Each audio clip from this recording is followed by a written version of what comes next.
Hello everyone, welcome back to my YouTube channel Shweta Krishna Kannada vlog. ಎಲ್ಲರೂ ಹೇಗಿದ್ದೀರಾ? ಚೆನ್ನಾಗಿದ್ದೀರಾ ಅಂತ ಭಾವಿಸ್ತೀನಿ. ನಾನು ಕೂಡ ಚೆನ್ನಾಗಿದ್ದೀನಿ. ಈ ಒಂದು ವಿಡಿಯೋಲಿ ನಾನು ರೆಸ್ಟೋರೆಂಟ್ಸಲ್ಲಿ ಸಿಗ್ತಕ್ಕಂಥ ಒಂದು ನಾರ್ತ್ ಇಂಡಿಯನ್ ಸೈಡ್ ಡಿಶ್ ಬೆಂಡಿ ದೋ ಪ್ಯಾಜ, ಅಂದರೆ ಅಚ್ಚ ಕನ್ನಡದಲ್ಲಿ ಹೇಳಬೇಕು ಅಂದರೆ ಬೆಂಡೆಕಾಯಿ ಮಸಾಲೆ ಹೇಗೆ ಮಾಡೋದು ಅನ್ನೋದನ್ನು ತೋರಿಸ್ತಾ ಇದ್ದೀನಿ. ನಾನಿಲ್ಲಿ ಒಂದು ಅರ್ಧ ಕೆಜಿ ಬೆಂಡೆಕಾಯಿನ ನೀಟಾಗಿ ವಾಶ್ ಮಾಡಿ ಬಟ್ಟೆಯಲ್ಲಿ ಒರೆಸಿ ತೆಗೆದಿಟ್ಕೊಂಡಿದ್ದೀನಿ. ಅದನ್ನು ಈ ರೀತಿ 2 ಪೀಸಸ್ ಮಾಡಿ ಹಚ್ಚಿಟ್ಕೊತಾ ಇದ್ದೀನಿ.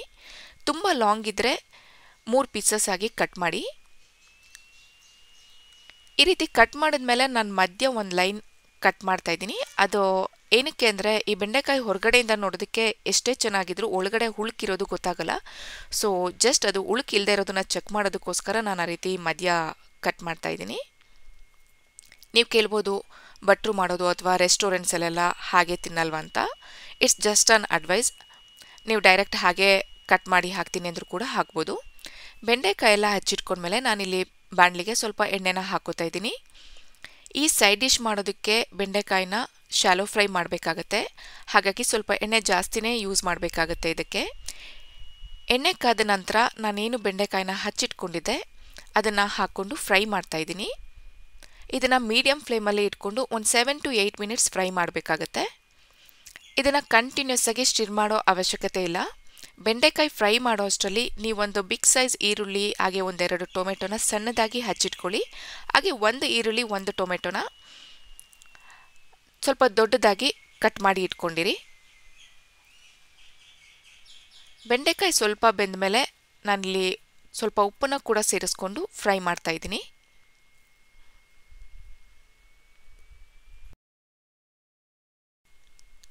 ನೀವು ನೋಡ್ಬೋದು ಇಲ್ಲಿ ಬೆಂಡೆಕಾಯಿ ಚೆನ್ನಾಗಿ ಫ್ರೈ ಆಗಿದೆ. ಈಗ ಇದಕ್ಕೆ ಏನು ಈರುಳ್ಳಿನ ದೊಡ್ಡದಾಗಿ ಕಟ್ ಮಾಡಿ ಇಟ್ಕೊಂಡಿದ್ದೆ ಅದನ್ನು ಕೂಡ ಸೇರಿಸ್ಕೊಂಡು ಫ್ರೈ ಮಾಡ್ತಾ ಇದ್ದೀನಿ.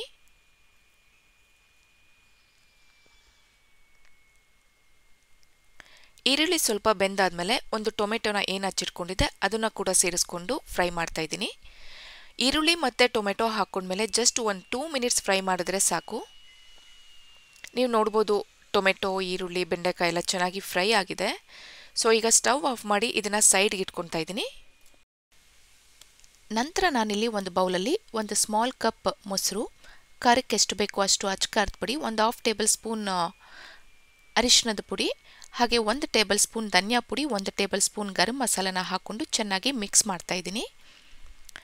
ಈ ರೀತಿ ಚೆನ್ನಾಗಿ ಮಿಕ್ಸ್ ಮಾಡಿ ಇಟ್ಕೊಳ್ಳಿ. ನಂತರ ಇಲ್ಲಿ ಸ್ಟವ್ ಆನ್ ಮಾಡಿ ಒಂದು ಕಡಾಯಿಗೆ ಸ್ವಲ್ಪ ಎಣ್ಣೆನ ಹಾಕ್ಕೊತಾ ಇದ್ದೀನಿ. ಎಣ್ಣೆ ಕಾದ ನಂತರ ಒಂದು 1/2 ಟೇಬಲ್ ಸ್ಪೂನ್ ಜೀರಿಗೆನ ಹಾಕ್ಕೊತಾ ಇದ್ದೀನಿ.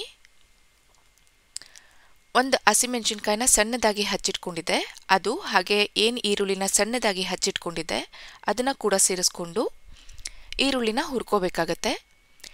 ಈರುಳ್ಳಿ ಇಲ್ಲಿ ಗೋಲ್ಡನ್ ಕಲರ್ ಟರ್ನ್ ಆಗೋವರೆಗೂ ಹುರ್ಕೊಳ್ಳೋ ಅವಶ್ಯಕತೆ ಇಲ್ಲ. ಈರುಳ್ಳಿ ಚೆನ್ನಾಗಿ ಬೆಂದರೆ ಸಾಕು. ನೋಡಿ, ಇಲ್ಲಿ ಈರುಳ್ಳಿ ಬೆಂದಾಗಿದೆ. ನಂತರ ನಾನು ಇದಕ್ಕೆ 1 ಸ್ಪೂನ್ ಜಿಂಜರ್ ಗಾರ್ಲಿಕ್ ಪೇಸ್ಟ್ ಕೂಡ ಸೇರಿಸ್ಕೊಂಡು ಹಸಿ ಸ್ಮೆಲ್ ಹೋಗೋವರೆಗೂ ಲೋ ಫ್ಲೇಮಲ್ಲಿ ಹುರ್ಕೋತಾ ಇದ್ದೀನಿ. ನಂತರ ಇದಕ್ಕೆ ಏನು 2 ಟೊಮೆಟೊನ ಸಣ್ಣದಾಗಿ ಹಚ್ಚಿಟ್ಕೊಂಡಿದ್ದೆ ಅದನ್ನು ಸೇರಿಸ್ಕೊಂಡು ಬೇಯಿಸ್ಕೋತಾ ಇದ್ದೀನಿ. ನೀವು ಬೇಕಿದ್ರೆ ಟೊಮೆಟೊ ಪ್ಯೂರಿ ಕೂಡ ಹಾಕೋಬೋದು.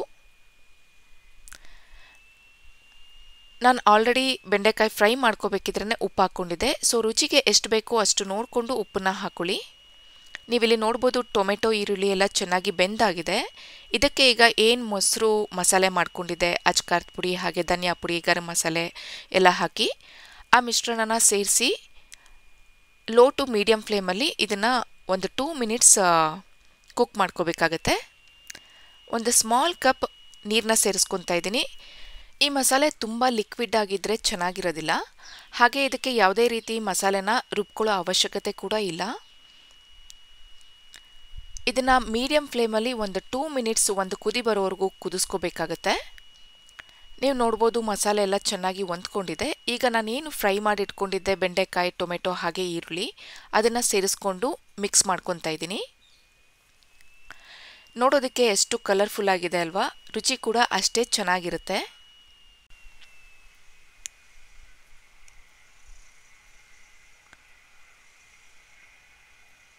ಲಾಸ್ಟಲ್ಲಿ ಇದಕ್ಕೆ ಸ್ವಲ್ಪ ಕೊತ್ತಂಬರಿ ಸೊಪ್ಪನ್ನ ಸೇರಿಸ್ಕೊಂಡು ಮಿಕ್ಸ್ ಮಾಡಿಕೊಂಡು ಸ್ಟವ್ ಆಫ್ ಮಾಡಿದ್ರೆ ಸಖತ್ ಟೇಸ್ಟಿಯಾಗಿರೋ ರೆಸ್ಟೋರೆಂಟ್ಸಲ್ಲಿ ಸಿಗ್ತಕ್ಕಂಥ ಬೆಂಡಿ ದೋ ಪ್ಯಾಜ ಅಂದರೆ ಬೆಂಡೆಕಾಯಿ ಮಸಾಲೆ ರೆಡಿ ಇರುತ್ತೆ.